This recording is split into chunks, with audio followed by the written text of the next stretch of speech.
Bonjour les amis de Val d'Isère, et aujourd'hui après une recette l'autre jour sucrée, on va faire un petit truc sympa plutôt salé.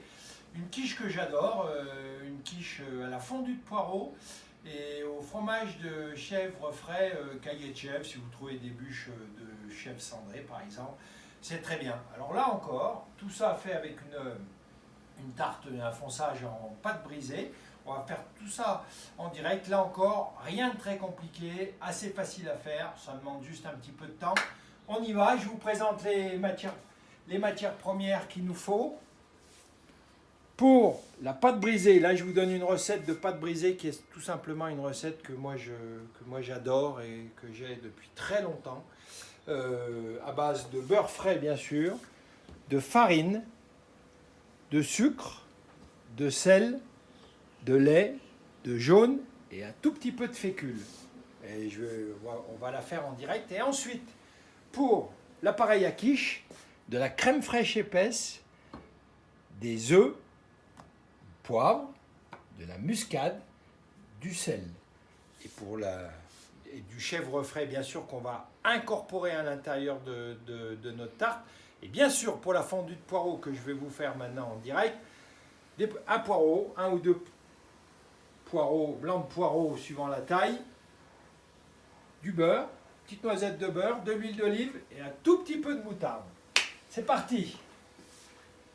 Fondue de poireaux. Dans une sauteuse, on y va. On va émincer les poireaux. Poireaux qu'on a coupés en deux et ensuite on émince. Voilà. Bien sûr, je les ai passés à l'eau froide, nettoyés, essuyés. Le poireau, il y a toujours un petit peu de terre, un petit peu de sable. Vous voyez, on les émince, on fait des tronçons pas trop fins, pas trop épais non plus, pour que votre fondue, votre poireau, il cuise facilement. Si les morceaux sont plus gros, ça sera plus long. Je vais faire venir mon huile d'olive, toujours de l'huile d'olive, c'est bon à la santé. Un tout petit peu de beurre quand même. Et regardez, on jette ça dans la sauteuse. Voilà, ça fait déjà du bruit, c'est bon signe. Voilà.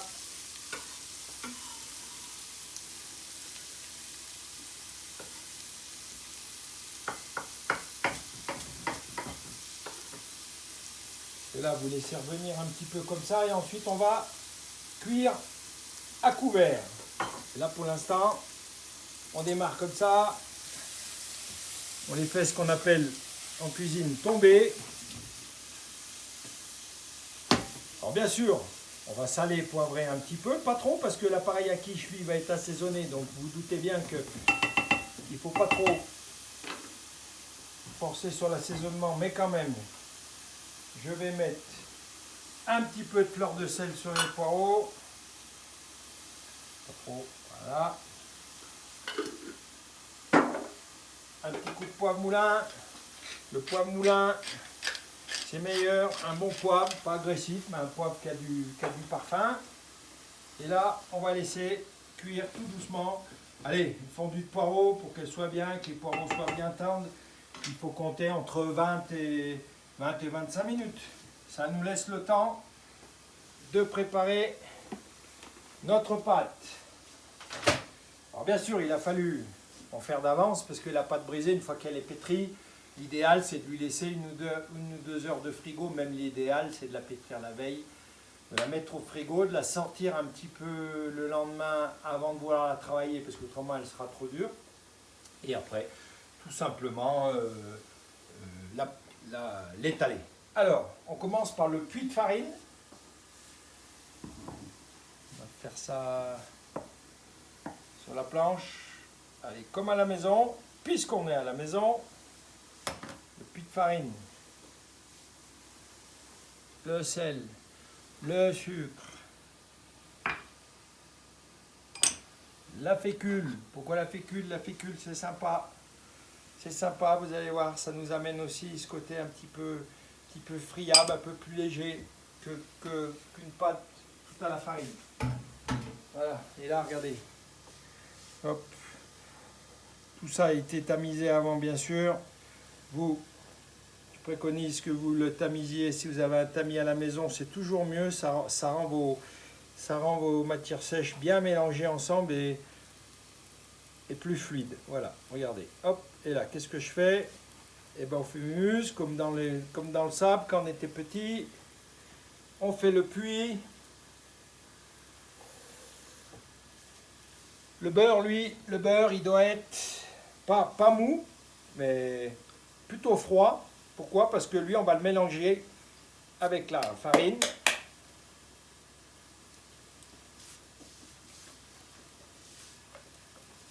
Et donc, s'il est trop mou, bah, ça va se mélanger. Ça va faire plus une pâte à crêpes et c'est pas ce qu'on veut. C'est pour ça que votre beurre, il doit plutôt être frais. Parce que ce que je veux faire, vous allez voir, c'est une texture comme du sable. C'est pour ça qu'on appelle d'ailleurs sablage. Et après, ben, il faut y aller. Il faut mélanger tout ça délicatement. Alors, bien sûr, si vous n'avez pas trop de place dans la cuisine,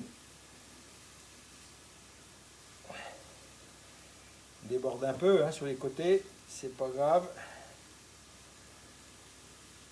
L'idée, c'est de vous faire voir que dans sa cuisine, à la maison, on peut commencer à s'amuser et faire des choses très sympas.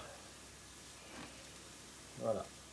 J'ai la matière sèche, comme on dit chez nous, qui se mélange à la matière grasse et vous allez voir, ça va ressembler à du sable. Vous regardez les poireaux de temps en temps, qui ne collent pas, qui ne brûlent pas. L'idée c'est qu'ils fondent, hein, qu'ils soient texture souple, confit même, on peut dire un petit peu. Je vais pas tarder à les couvrir. Là, c'est le cas de le dire. J'ai les mains dans la farine. Voilà. Et ça se mélange bien.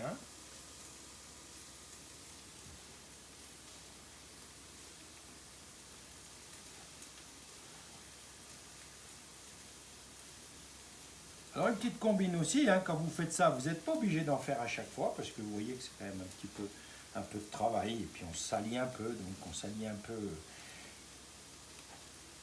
le plan de travail. Vous faites des boules, vous filmez, et vous mettez au congèle. Et quand vous voulez l'utiliser pour faire une tarte, eh ben vous ressortez la veille votre boule au frigo, et le lendemain, vous pouvez foncer votre tarte. Tout simplement. Et avec ça, vous pouvez faire des tartes quiche, bien sûr, tartes salées. On peut très bien imaginer faire un flan avec, c'est extraordinaire. Pâte que j'apprécie particulièrement. Allez, on va couvrir nos poireaux. Notre pâte est sur le bon chemin. Voilà, fondu de poireaux, je baisse un petit peu.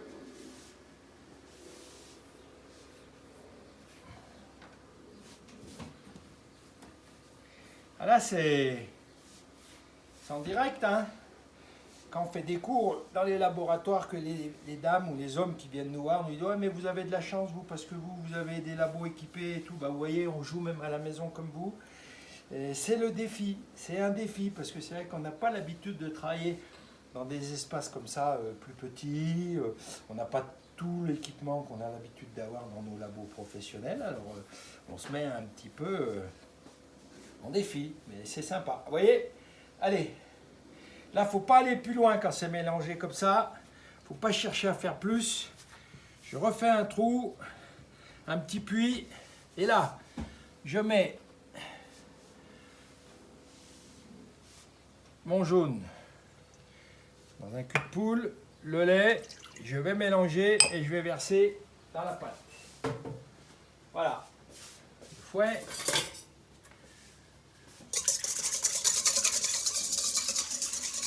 Ça fait une pâte plutôt, en fin de pétrissage, plutôt assez molle, hein, vous inquiétez pas, c'est normal, vous allez voir au frigo, après, elle va reprendre, elle va durcir et après on sera très bien. Voilà.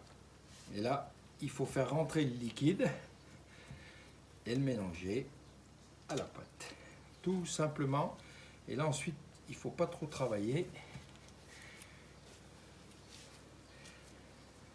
Voilà.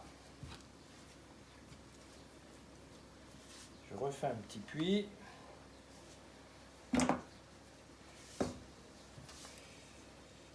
Hop. Et je mets tout dans ma bassine. Et je vais finir de mélanger.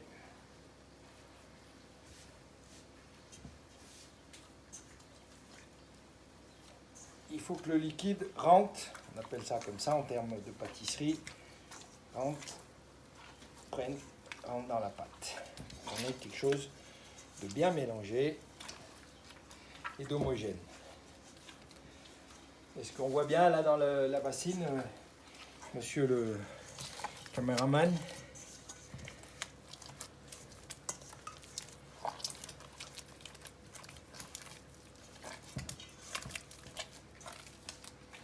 Là après on ne cherche pas trop à travailler, hein. Une fois que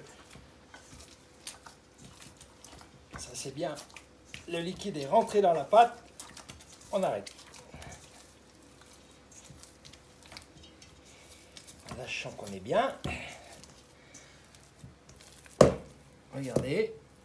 Alors comme je vous le disais, hein, ça fait une pâte relativement molle. C'est normal. On ne panique pas. Effectivement, ce n'est pas une pâte qu'on peut faire et vouloir l'utiliser tout de suite pour faire du fonçage. Vous l'aurez bien compris. Voilà, je ramasse bien tout. Et voilà. Pâte brisée. Filmé. Frigo jusqu'à demain ou minimum 2 heures.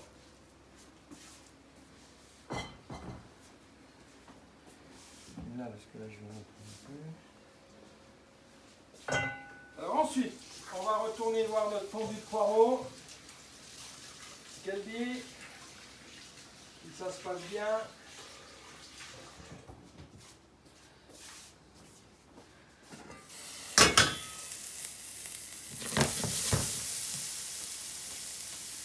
Allez, regardez comment ça fond, les poireaux, ils ont une belle tête. Et bien sûr, ils ne sont pas assez fondus encore, hein, pas assez cuits. On continue, on laisse faire. Voilà. On recouvre. Et on va partir sur l'appareil à quiche. Voilà, ça là-bas.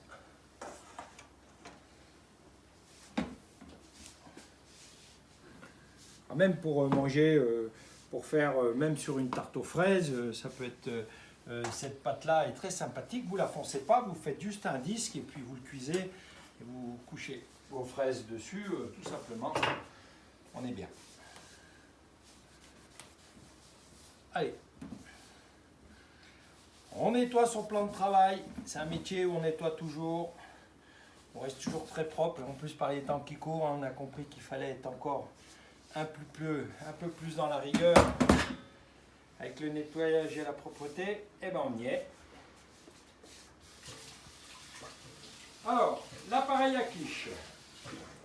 Alors vous avez vu, j'utilise de la crème épaisse, donc pour ceux qui aimeraient avoir quelque chose d'un peu plus light, pas vraiment la quiche des grands-mères à l'ancienne, bien riche, et ben on peut utiliser une crème fleurette qui sera un peu moins grasse, un peu plus légère. Bien sûr que une bonne vienne quiche à l'ancienne avec une bonne crème double, ça a un côté quand même sympathique. Alors, on va prendre nos œufs. Alors moi, j'utilise un mixeur là pour mélanger tout ça, hein, pour bien avoir un mélange homogène avec la crème épaisse, les œufs et les épices. Et ensuite, il nous faudra le chèvre. Alors, une maryse, la belle spatule soupe qui va bien, la crème épaisse,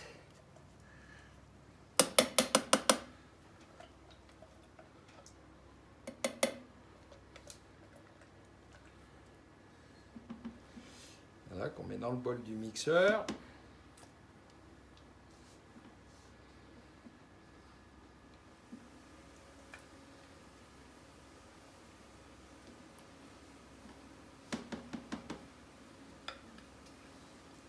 Voilà. les œufs entiers, jaune et blanc, par-dessus. Ah, vous allez voir que là, on s'embête pas. Hein. Très simple. Hein. La noix de muscade, vous n'êtes pas obligé d'en mettre. Je sais qu'il y en a qui n'aiment pas spécialement. Moi, je trouve qu'avec cette recette, elle amène un petit parfum quand même sympathique. Le poivre, bien sûr. Pas trop. On sale bien sûr notre quiche. Pas trop non plus. Pas trop de sel. Et voilà. Et là, on va faire un premier mélange.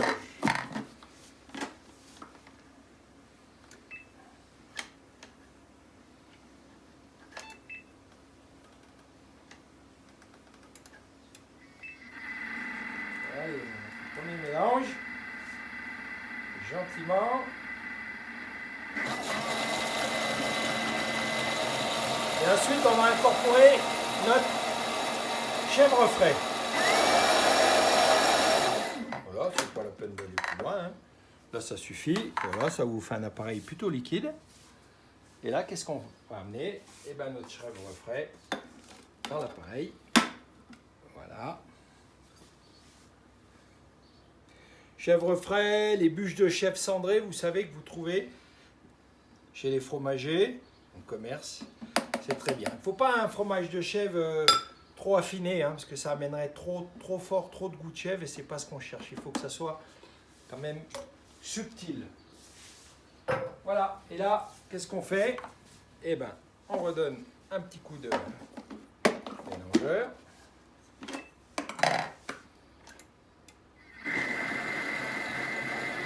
Un petit coup de mixeur. On fait un peu de bruit.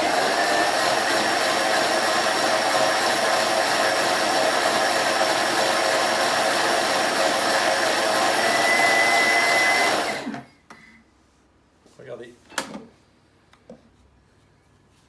L'appareil à quiche est fini. Tout simplement.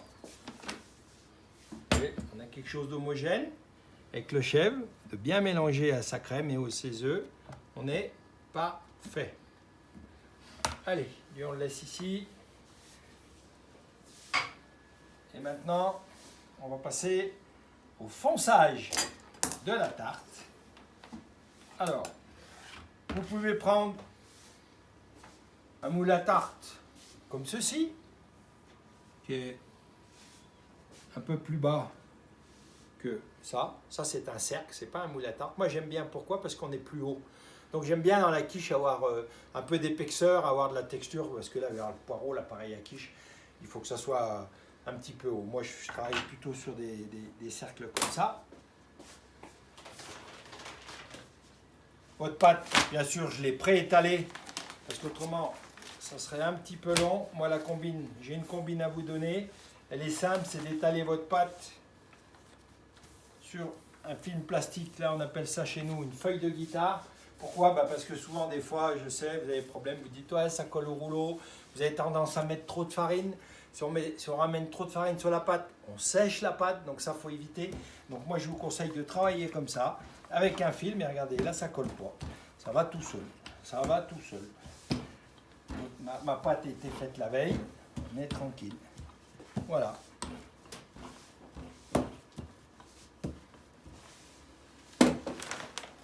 Regardez, on est pas mal. On va remettre, vous voyez, j'ai pas mis de farine, hein. Mais elle colle pas, hein. Elle est bien froide. Puis avec la feuille de guitare, ça va très très bien. Voilà. On est là. On n'oublie pas sa fondue de poireau, qui pour moi, je pense, là, est pas mal. Et même bien. Les poireaux vont être tendres. Très tendres même. Regardez ce que je fais aux poireaux quand j'ai fini de les cuire. Une petite astuce sympathique qui va amener son charme et son goût, comme souvent ce produit que j'adore et que j'utilise pas mal. Une petite cuillère à soupe de moutarde. Alors là, j'ai pris une moutarde sympa. Ouais, c'est un petit clin d'œil à l'Alsace, hein. C'est une petite moutarde Melfort, j'aime beaucoup. C'est des moutardes condiments qui sont très très bonnes. Et pour travailler comme ça en cuisine, sur des petits plats comme ça, moi j'adore. Ça va amener un petit goût, un petit relevé très sympa à la dégustation. Vous voyez, regardez. En plus, elle permet de vous lier vos poireaux. Ça nous fait une belle fondue. Voilà. Et là, qu'est-ce qu'il faut faire? Il faudra juste, alors il ne faut pas l'oublier ça.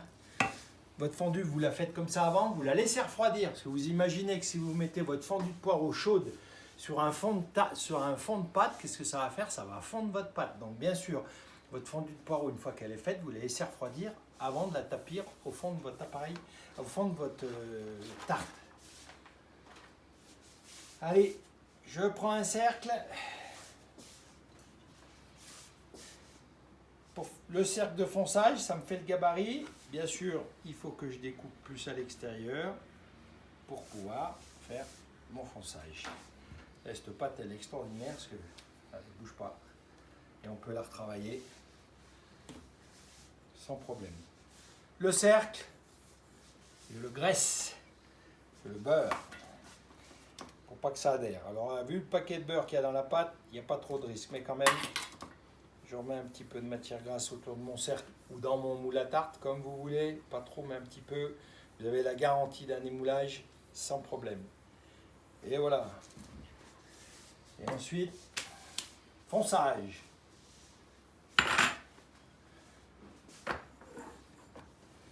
Alors là, on est sur un cercle haut. C'est un peu plus technique que quand c'est plus bas, mais on fait descendre sa pâte au fond du cercle. Tranquillement. La pâte, elle ne se déchire pas. Vous voyez, elle est bien, la pâte. Si votre pâte est bien, si vous respectez la méthode de pétrissage que je viens de vous faire voir avant, vous n'aurez aucun souci avec votre pâte. Voilà, je la fais bien descendre en bas. Ça, c'est le but. Premier.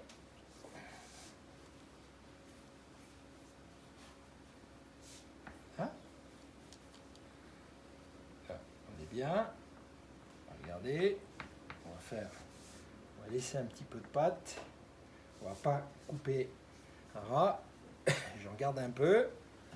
Je passe le rouleau comme ceci. Un jeu d'enfant. Voilà. Cette pâte-là, vous la remettez en boule, le reste, vous filmez bien sûr. Et là, regardez, je fais un beau fonçage. Ça veut dire quoi? J'appuie la pâte sur la paroi du cercle pour que ça soit régulier partout, hein, puisque ensuite à la cuisson, on a une cuisson régulière. Si un côté est plus mince que l'autre, bien sûr, vous n'aurez pas une belle cuisson régulière. Tac, tac, tac. Voilà. Moi, je regarde si le fonçage est bien fait. Vous savez, même dans mes labos, quand je vais voir mes gars, il est là l'histoire. On regarde le dessous. Et au-dessous, ça doit être au carré. Ça ne doit pas être vide. On doit avoir la pâte qui est juste en bas. C'est le cas. On est bien. Et là, je vais juste tout simplement... Regardez, je ne vais même pas les raser. Les raser, ça veut dire couper à ras. On va se le faire à l'ancienne. Avec une petite déco en bordure de pâte. C'est rigolo. C'est joli. Tac. Ça, vous n'êtes pas obligé. Hein. Vous pouvez couper à ras votre pâte, à ras du cercle, à ras du moule. Ça sera aussi, bien sûr, très bien. Voilà. Voilà, voilà, voilà, voilà.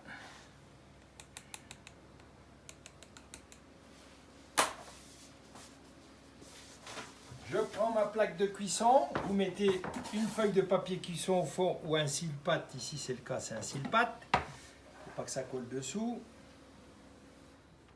Voilà, on est bien, on est bien. La fondue, refroidie, je précise, pour ne pas fondre sa pâte, on tapit le fond de la quiche avec sa fondue de poireaux.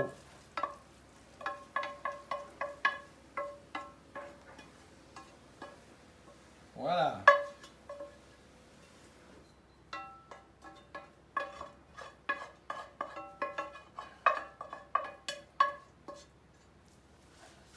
Il faut du poireau, hein, parce que le poireau, quand on le cuit comme ça, il a tendance aussi un peu à réduire. Donc, suivant la taille du poireau, vous n'hésitez pas, hein, vous en mettez un gros ou deux petits. Le but c'est que toute votre quiche soit bien tapie de la fondue de poireau et une bonne petite couche, hein, parce que quand on déguste, il faut le trouver le poireau, hein, il faut le goûter. Hein. Regardez, ah, c'est beau, déjà juste comme ça, déjà ça fait envie. Ah, moi ça me fait envie, moi. Moi ça me fait saliver.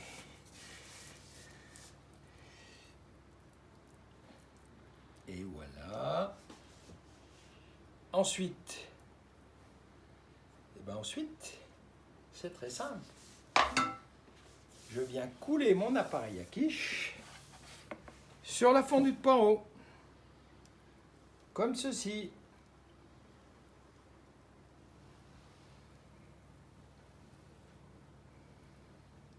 Presque aux 3/4, on va dire, aux 3/4.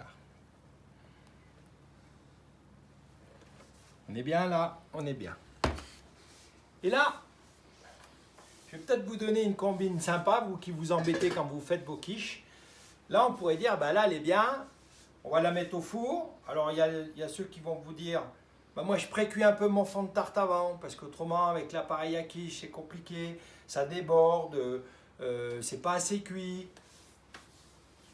Et moi, je vais vous éviter tout ça. Je vous dis que quand c'est comme ça, vous prenez ça. Si vous avez la chance d'avoir un congèle, un bahut avec un peu de place, vous mettez votre tarte garnie comme ça au congélateur quelques instants pour congeler l'ensemble du produit. Et ensuite, vous cuisez la quiche congelée, vous la mettez au four, 180 degrés, donc vous enfournez à température, et là, vous laissez cuire. Et là, vous n'avez plus de soucis.